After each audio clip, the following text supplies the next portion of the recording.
In just a moment, X minus 1. But first, your home will be filled with the voices of top entertainers and fascinating experts in the homemaking field tomorrow when Virginia Graham and Mike Wallace bring you another broadcast of NBC's Weekday. Among the special guests is Rita Gam, Hollywood star and one of Grace Kelly's prospective bridesmaids. And Rita will be joined by a singer whose unique style is well known to his many fans, Johnny Ray. Then from Britain, it's actor Trevor Howard. Meet them all tomorrow when NBC's Weekday brings you another day of fact and fun on this station. Now stay tuned for X minus 1 on NBC.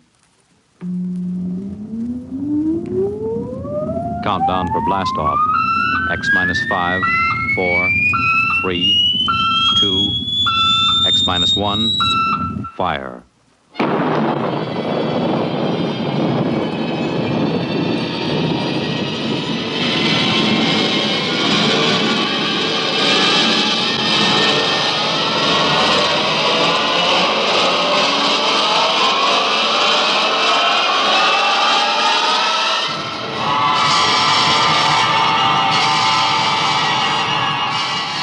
From the far horizons of the unknown come transcribed tales of new dimensions in time and space.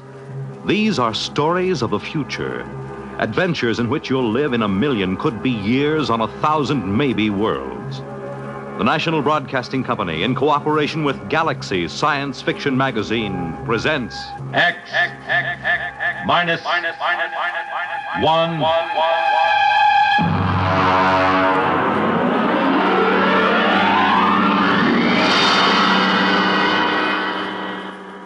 Tonight, a story by Frederick Pohl, Tunnel Under the World.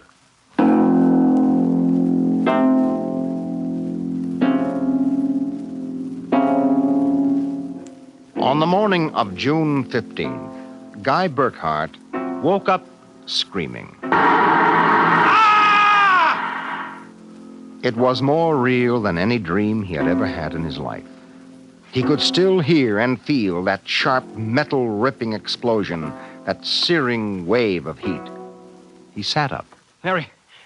Where are you? Guy, what's wrong? You're trembling. Where were you? In the kitchen cooking breakfast. What is it? I don't know, a dream, I guess. An explosion. Did you say an explosion? Yes. But that's the dream I had. What? I dreamed there was a big explosion, and then something sort of hit me on the head. Holy smokes, maybe there really was some sort of explosion and it started us dreaming. Well, there'll be an explosion down at your office if you don't hurry and get to work.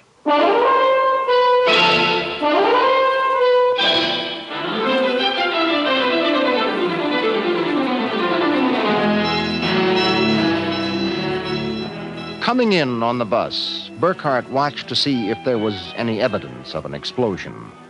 There wasn't. If anything, the town looked better than ever. The only thing that seemed strange to him was the fact that none of the usual crowd was on the bus. He was a little relieved when his old pal, Henry Swanson, finally got on. Excuse me. Now, Henry! Pardon me, sir? Henry, what's the matter with you? It's me, Guy Burkhart. Burkhart? Sorry, I don't believe we've met. What? Henry, for Pete's sake, it's me. If you'll excuse me, this is my stop. Well, I'll be... How do you like that?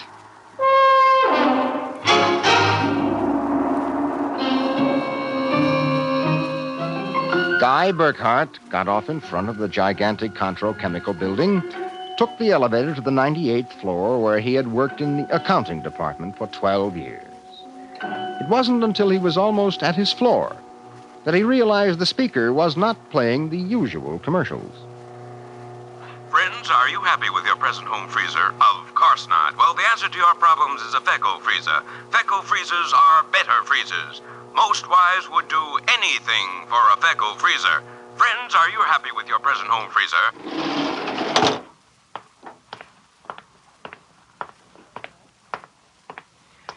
Morning, Miss Horn. Good morning, Mr. Burkhart. Well, new hairdo, I see, huh? Why, yes. Do you like it? That makes a lot of difference in your appearance. Mr. Barth in? No, sir. He had an appointment with Mr. Dorchin of the Human Research Institute. Today? But today's the 15th of June. He has to sign the quarterly statement. He said he wouldn't be in. Huh, that's mighty peculiar. Yes, sir. Oh, by the way, Miss Horn, what the devil is a feckle freezer? A feckle freezer? There's some new copy on the elevator commercial. Dorch must have landed another account. Feckle freezers. I really don't know, Mr. Burkhart. It's a funny day. Can't quite put my finger on it, but there's something strange going on.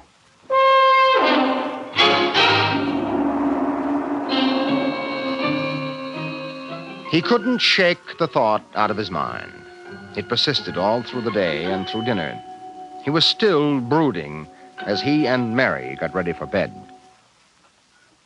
Tired, dear? Oh, no. Anything wrong? I don't know. Well, I guess I'll get a good night's sleep. Coming? I think I'll sit up and read for a while. Well, good night, darling. Night, dear.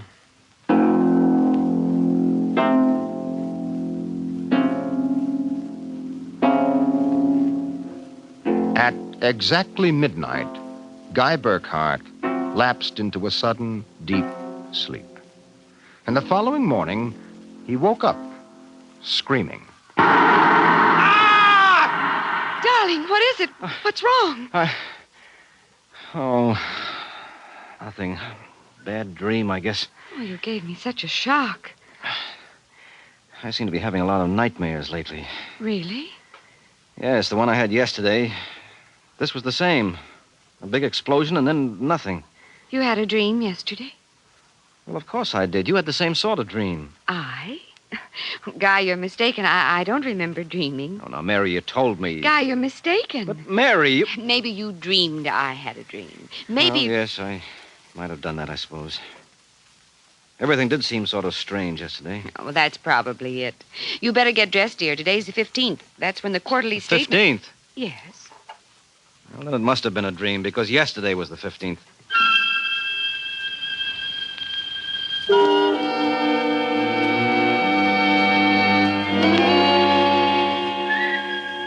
Guy Burkhart got up, dressed, ate breakfast, and took the usual bus to work.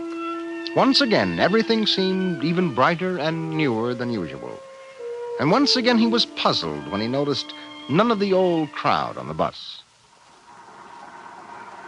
Pardon me, please. Oh, look, don't shove so. Oh, morning, Henry. Morning. For God's sake, don't talk to me. What is it? You being followed or something? Don't you know? I was sure you remembered. Remembered what? I can't talk. This is my stop. Will you excuse me, please? Well, Henry, for Pete's sake.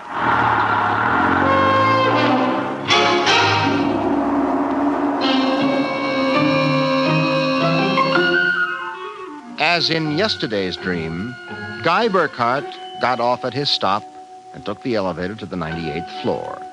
The speaker in the elevator purred a new commercial this time. Marlin cigarettes. They're sanitized. Does your present cigarette make your throat feel raspy and unpleasant?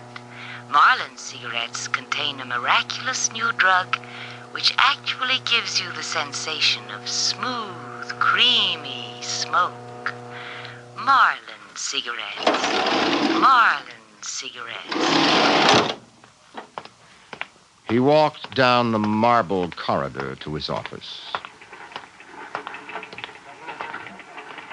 Good morning, Mr. Burkhart. Good morning, Miss Horn. Do you like my new hairdo? Yes. Is Mr. Barth in? No, sir. He had an appointment with Mr. Dorchin at the Research Institute. I know. You know? Well, I guessed it anyway. And today is the 15th of June, and he won't be here to sign the quarterly statement, and I'm going nuts. Let me have a cigarette, will you? Yes, sir. Try one of these. They're Marlins.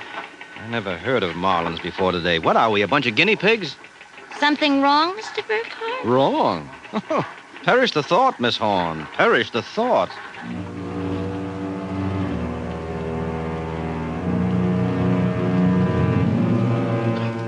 He went to his desk and stared at the mail. Before he opened it, he knew that the factory distributor's envelope contained an order for 12 new electronic computers. He knew that the development journal contained an article about a new method of transprinting selective brain circuits of human engineers onto the electric brain circuits of robot engineers to facilitate the operation of automatic factories. He knew that there was a complaint from Feinbeck and Sons about the Contro Chemicals' newest household robot circuit. After a long while, he forced himself to open them.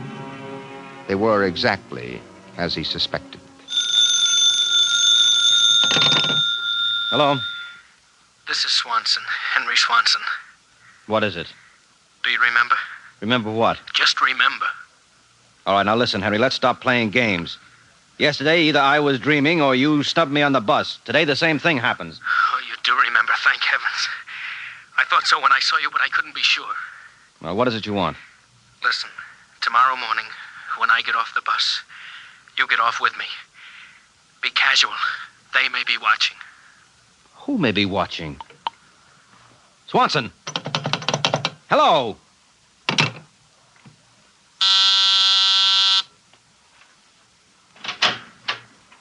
You buzzed, Mr. Burkhart? Yes, I'm still out of cigarettes. Would you buy me a pack of Kelvins? Wouldn't you rather have Marlins? I smoke Kelvins. But, Mr. Burkhart, Marlins have that soft, creamy smoke that's so soothing to your throat. Oh. You really believe that stuff? Well, it's true. I wouldn't say this, Mr. Burkhart, except that, well, I've gotten to know you pretty well, and I've grown to admire you so much. I see. Would you mind, Mr. Burkhart, if I told you that for months now I've wanted to, well, just comfort you? I know how troubled you've been. Well, you've never mentioned your feelings before, Miss Horn. April. My first name's April. Uh-huh. Well, that's a pretty name. You see, I do have your welfare at heart. That's why when I see you smoking Kelvins and I know Marlins are so much better, won't you let me buy some of them for you, huh? Well, I suppose so. Why not? Here, bring me a carton. Oh, thank you, Mr. Burkhart. Guy. I think you ought to go. I'll be back.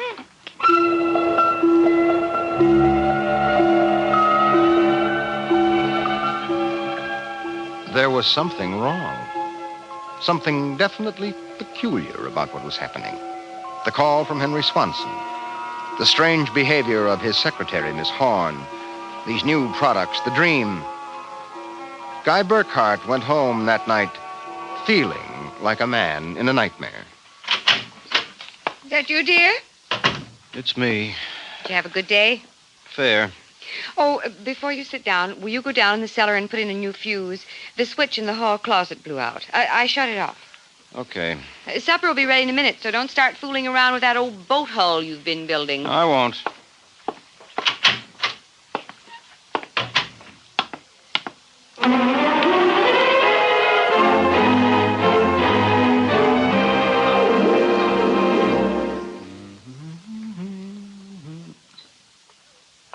Mary!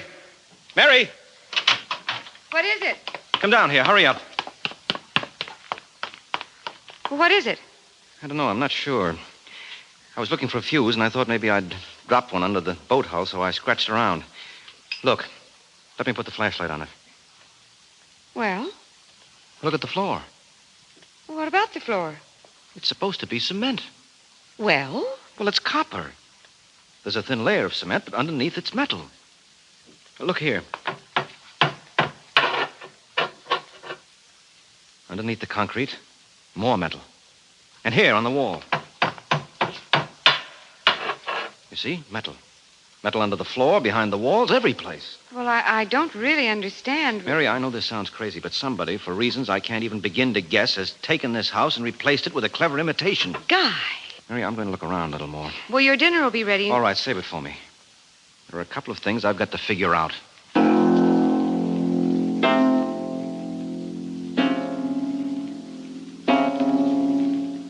The following morning, Guy Burkhart woke up screaming. He dragged himself into the kitchen where his wife Mary was preparing breakfast. and discovered it was still June 15th. Mary, where's the morning paper? Where is it? It's outside the door, I guess. Uh-huh. June 15th. You'd better hurry, dear. Today's the day Mr. Barth fills out the quarterly tax return. Oh, no, it isn't. What? He won't be there. He'll be at a meeting with that crackpot Dorchin at the Human Research Institute. Mr. Dorchin? He'll be there. And Miss Horn will have a new hairdo, and the elevator will be selling some new product, and Swanson... What about Swanson? Swanson, he said... I wonder if it's going to be the same today, or whether... Guy, what in the world are you talking about? Huh? Nothing. Never mind. Where's my coat? You haven't had any breakfast, I don't dear. want to miss my bus. I'll see you tonight. Guy Burkhart got on his bus. There were the same unfamiliar faces, the same unusually new-looking buildings, the same unusually bright sunshine. And on the customary corner, Henry Swanson, pale and furtive, climbed aboard. Excuse me, sir. It's quite all right. Do you remember the phone call? Yes. Oh, thank heaven. Get off at the next corner and follow me. Where are you going? There's an excavation for a building about a block down. Make sure you aren't followed. I'll go first.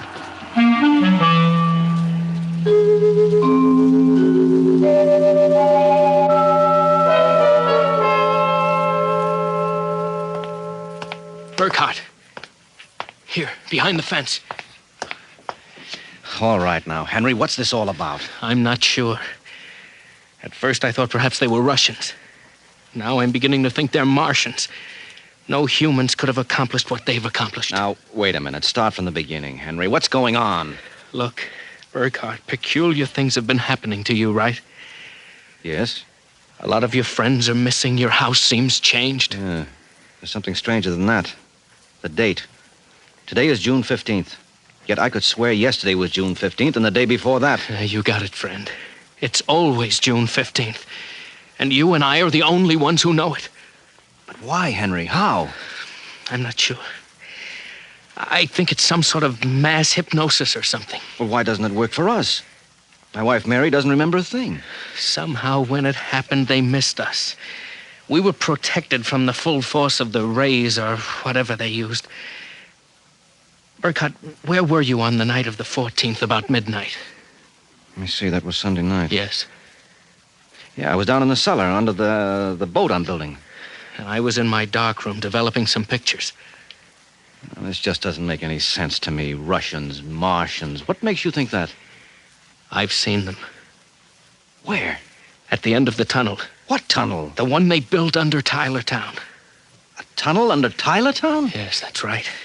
It's made out of copper or some alloy. Copper? Wait a minute. I found a copper layer under my cellar floor last night. So did I. That's how I discovered it. I found a way to get in, too. It's at the bottom of this excavation. Holy mackerel. Henry, why don't we tell the police? Because we can't trust them. Even the police may be Martians in disguise. Oh, come on now. You're being melodramatic. Oh, am I? Well, you just come with me. Where? Into the tunnel. I'll show you.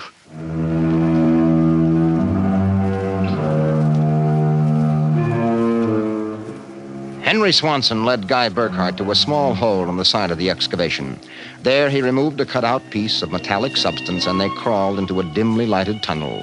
They walked for what seemed like 2 miles until Swanson held his finger to his lips.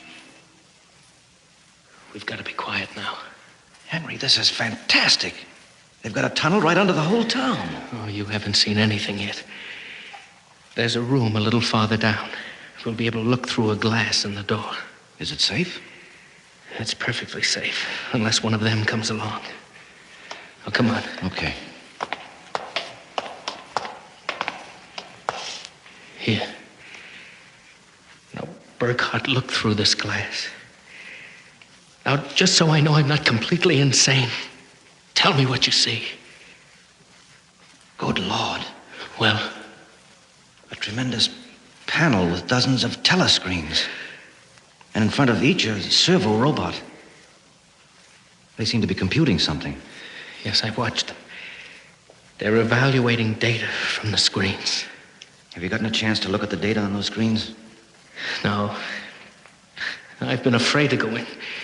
There might be a warning circuit somewhere. Well, if we knew what those robots were working on, we could go to the authorities. I'll risk it if you will. All right, it's worth a chance. We're lost anyway. Okay. Open the door.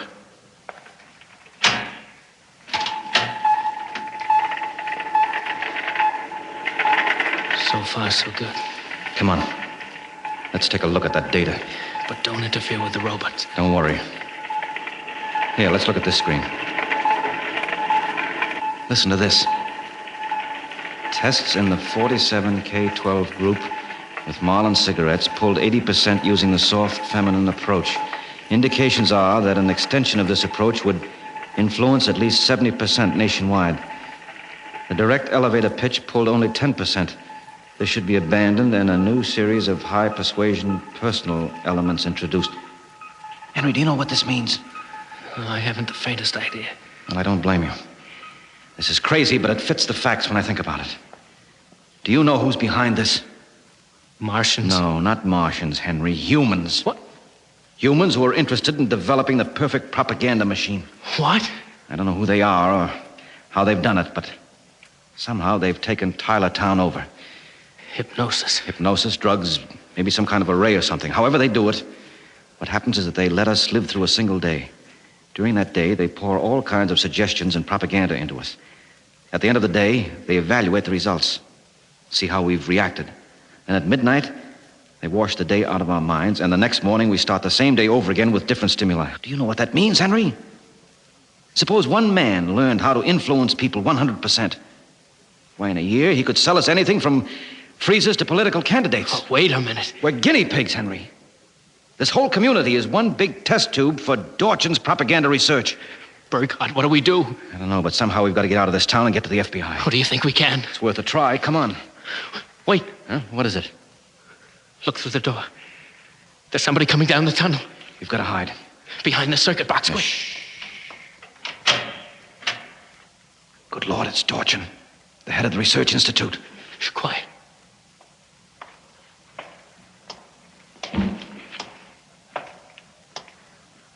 All right, Burkhart, come out. We know you're in this room. Miss Horn has informed us that you remember. I must warn you that it's useless to buck us. Come out peacefully.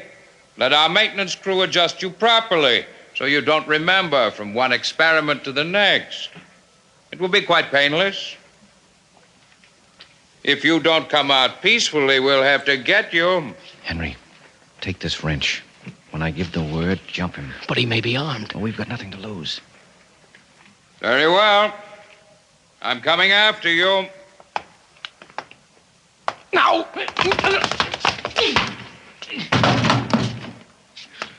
Burkhart, I've killed him. Now, wait. Get his coat unbuttoned. Maybe his heart is still beating. Henry! What is it? What's wrong? Look underneath his coat. Heaven help us. It's a robot. A humanoid robot designed to look like Dorchin. Come on, let's get out of here. Wait. What's that? It's a loudspeaker. I told you it was useless, gentlemen. Who are you? Mr. Dorchin, naturally.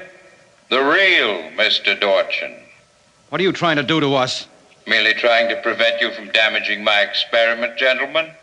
You can't get away with this, Dorchin. Sooner or later, somebody, the FBI or somebody, is going to get wind of this madness. Really, Burkhart, you're quite naive. Now, why not be reasonable and let the maintenance crews adjust you? And if I refuse, I suppose you'll kill me. That would be quite impossible. Oh? You see, Burkhart, you're already dead. Dead? You're shocked. It's quite true. You and everyone else in this town were killed by a premature atomic blast at the Condro chemical plant. The blast occurred at 7 a.m. on June 15th. That is the last thing imprinted on your minds. That is why you wake up screaming each morning. No, it isn't true. But it is. What I and my associates did was take the brain circuits from your dead bodies. We stored them in electrochemical batteries till we had a chance to rebuild the cities and begin our tests. Do you think I believe a fantastic tale like that? I imagine you find it incredible. Of course, we didn't rebuild everything exactly. After all, it only has to last for a single day, June 15th. At midnight, we turn off the power and wash out the memory of the day. You and your friend Swanson, unfortunately, have defective circuits. You remember. Burkhart, it's no use. We're trapped. Give up. No, not me. What can we do? We can make a run for it down the tunnel. Come on. It's useless, Burkhart. Keep going. It's useless, useless, useless.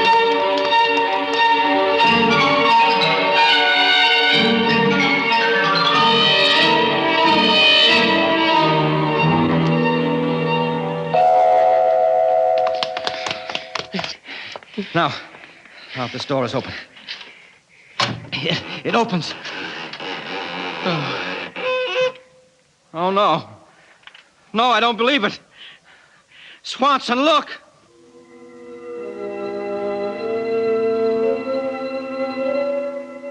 They were standing on a ledge of smooth, finished metal. At their feet, the ledge dropped away into a chasm so deep they could not see the bottom. Beyond was only a glare so bright that their eyes could not stand to look into it. And yet, just at the limit of their vision, something towered. Something so huge it was almost inconceivable. Something. Burkhart? Yes? This is Dorchin. Now do you understand why it's useless? The great looming figure moved closer. It seemed to take shape now, and yet it was so gigantic as to be unbelievable.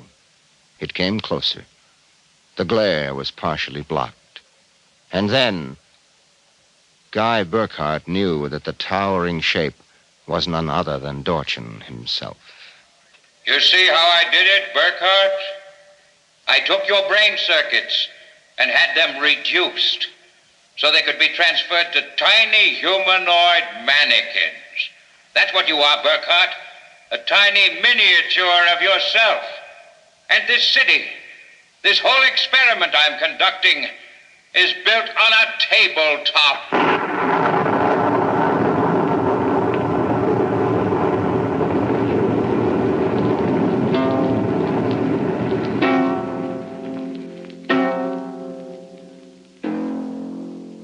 It was the morning of June 15th, and Guy Burkhart woke up out of a dream screaming.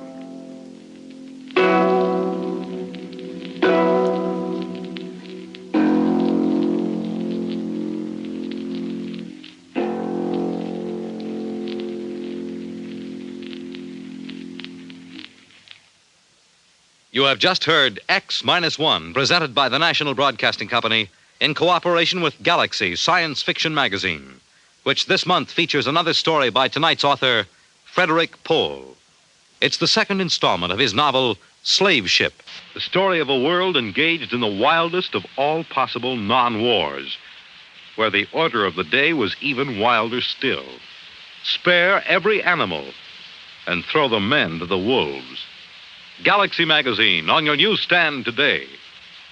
Tonight, by transcription, X-1 has brought you The Tunnel Under the World, a story from the pages of Galaxy written by Frederick Pohl, a former advertising executive who is now one of our leading science fiction writers.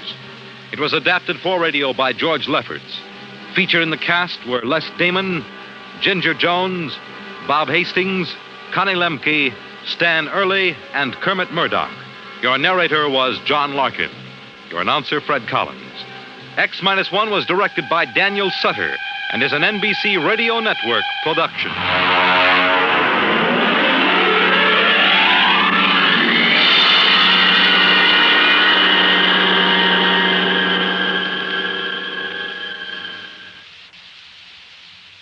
Next week, listen to another adult science fiction story on X-1. Now let's visit with Fibber McGee and Molly on the NBC Radio Network.